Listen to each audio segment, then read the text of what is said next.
ሰላም ጤና ይስጥልን። የተወደዳችሁና የተከበራችሁ የአሉላ ፍሬ አማረ ቤተሰቦች እንደምን አላችሁ? ሰላማችሁ በያላችሁበት ይብዛላለሁ። በየትኛውም ታይም ዞን የምትገኙ በየትኛውም ዓለም የምትገኙ ተከታዮቼ ሰላም ብያለሁ። ይህ ቪዲዮ ለሌሎች እንዲደርስ ሼር አድርጉ፣ እናንተም ሰብስክራይብ እንዲደረግ ምክንያት ሁኑ ላለው ዛሬ በተለየ ቪዲዮ መጥቻለሁ።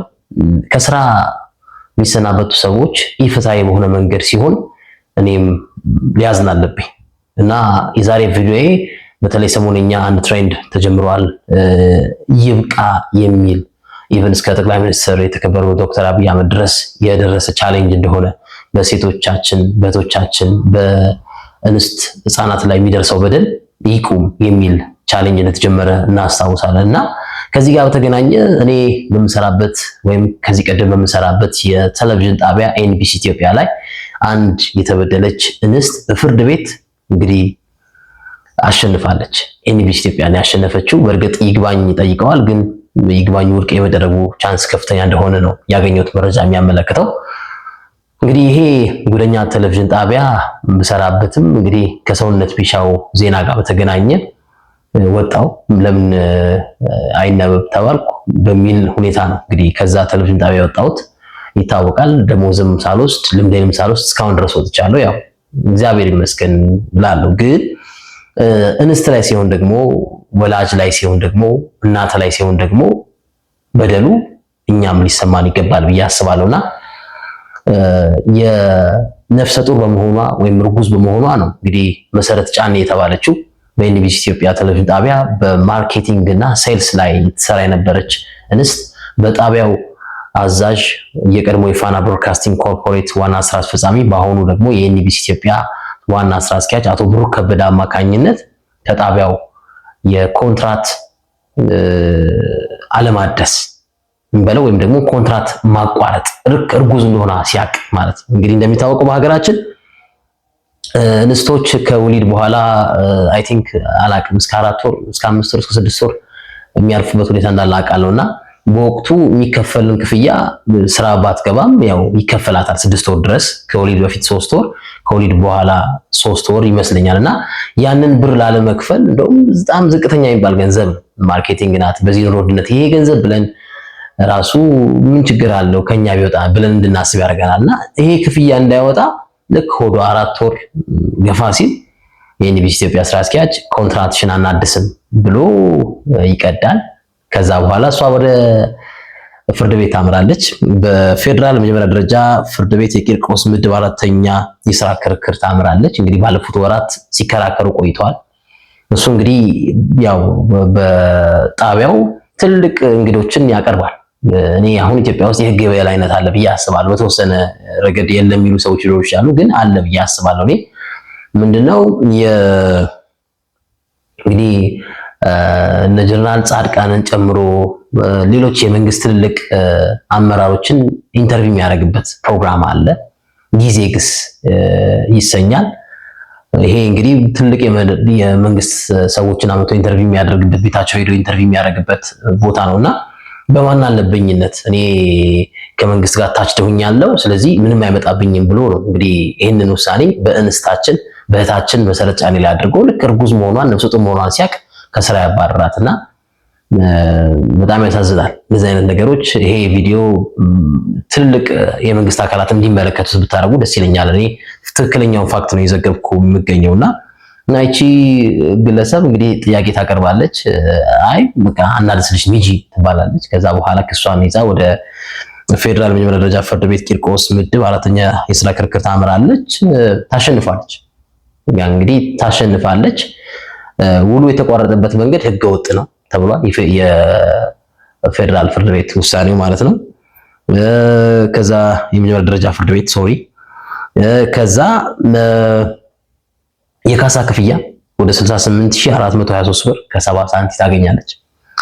የስንብት ክፍያ 7473 ብር ከ50 ሳንቲም ልታገኝ ይደረጋል። የእረፍት ቀኗን ሳትወጣ ነው እንግዲህ ይሄንን 9 ወር ሙሉ በማርኬቲንግ ስራ ስታገለግል የነበረው።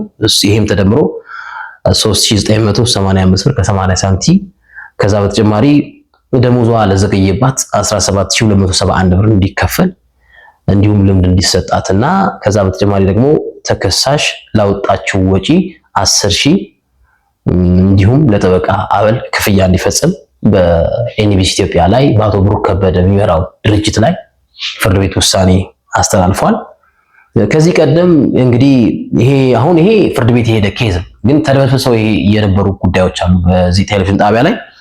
ለምሳሌ ኃይለ ኢየሱስ ዘውዱ የተባለ ፌስቡክ ላይ ብዙ ተከታዮች ያሉት አንድ ግለሰብ እንዲህ ሲል ጻፈ።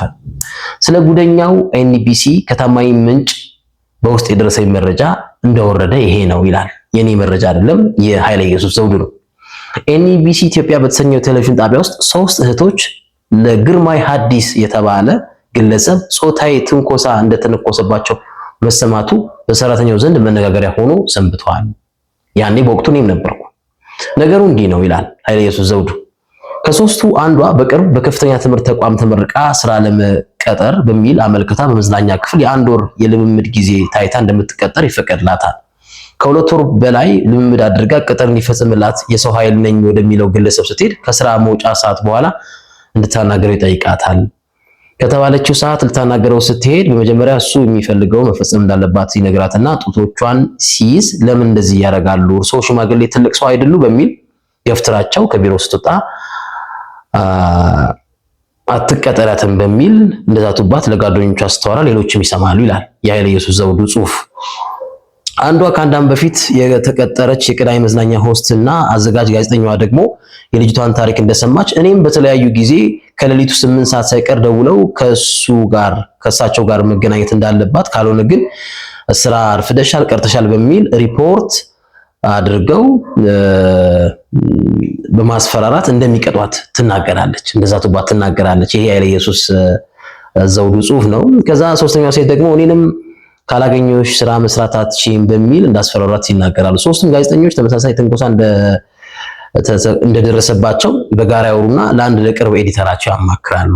ነገሩን ካወሩበት በኋላ ለተቋሙ ዋና ስራ አስኪያጅ አቶ ብሩክ ከበደ መከሰስ እንዳለባቸው የጋራ አቋም ይዘው 3ቱ ሴቶችና አንድ ወንድ ለ4 ሆነው ዋና ስራ አስኪያጁን እንዲያናግራቸው ጠይቀው እየደረሰባቸው ያለውን በደል ያስረዱትና ዋና ስራ አስኪያጁም የደረሰባቸውን በደል ካዳመጠ በኋላ በራሱ መንገድ ማጣራት እንዳለበት ነግሯቸው፣ ነገር ግን ይህ መረጃ ወደ ውጪ እንዳይወጣ በአደራ መልክ ማሳሰቢያ ይሰጣቸዋል። ዋና ስራ አስኪያጁ ለማጣራት በሚል የራሱን ጸሐፊ ከዜና ክፍል የራሱን 3 ወዳጆች ያደርግና አጣሩ ይላቸዋል። ለይስሙላ ነው ይላል የኃይለ ኢየሱስ ዘውዱ ጽሑፍ። አጣሩ የተባሉትም ትንኮሳ አካሂደዋል የተባለውን ግርማይ ሐዲስን ብቻ በማናገር አጣርተናል፣ ግን ትንኮሳ ስለመኖሩ አላረጋገጥንም የሚል ይዘት ያለው ንግግር ማስወራት ጀመሩ። ስራ አስኪያጁ ደግሞ 4ቱን ቅሬታ አቅራቢዎች ይጠራና የነገራችሁኝ ነገር ትክክል ነው፣ አውርቻለሁ፣ አጣርቻለሁ፣ በራሴ መንገድ እርምጃ ወስዳለሁ፣ ነገር ግን እናንተ አደራ ጉዳዩ ወደ ውጪ እንዳይወጣ፣ እነ ኢቢሲ እና ፋና የኛ ጠላቶች ስለሆኑ ከሰሙ ስማችንን በአደባባይ ያጠፉታል፣ ጓደኞችም ካሏችሁ ስለሆነው ነገር እንዳትነግሯቸው በሚል ተለማምጦ ይሸኛቸዋል። አቶ ብሩክ ከበደ ማለት ነው። ይህንን የጻፈው ኃይለ ኢየሱስ ዘውዱ ነው። ትንኮሳ አድርሷል የተባለው ግርማይ ሐዲስ ለአንድ ሳምንት ምን ይመጣብኛል ይሆን በሚል ተደናግጦና ሰው ለማናገርም ሀፍረት ሰምቶ ተደብቆ የነበረ ቢሆንም እስካሁን ምንም የተወሰደበት እርምጃ ስለሌለ ከሰሞኑ መልሶ ጮክ ብሎ ማውራትና በሰራተኛ መተላለፊያ መንገዶች ላይ መታየት ጀምሯል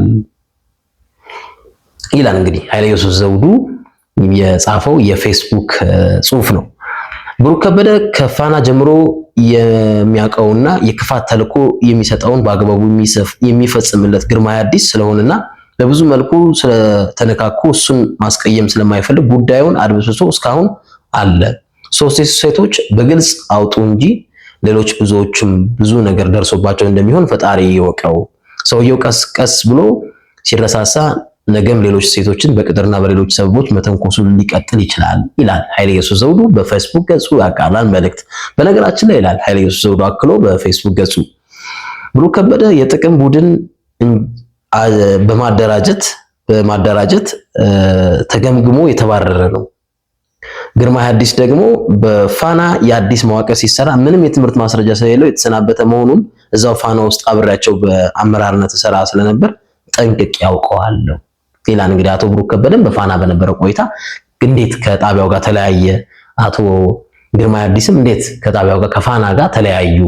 ባይዘው ከፋና ወጥተው ነው ወደ ኤንቢሲ የመጡትና ስለ ሁለቱ ግለሰቦች ታሪክ ከፋና እስከ አሁን እስካሉበት ኤንቢሲ ድረስ ምን እንደሚሰሩ ነው ያላቸውን የጥቅም ግንኙነት እንዳስፈላጊነቱ በሌላ ጊዜ የማሳውቅ ይሆናል ብሏል። ወይ በእናትህ አሳውቀን ኃይለ ኢየሱስ ዘውዱ እባክህ።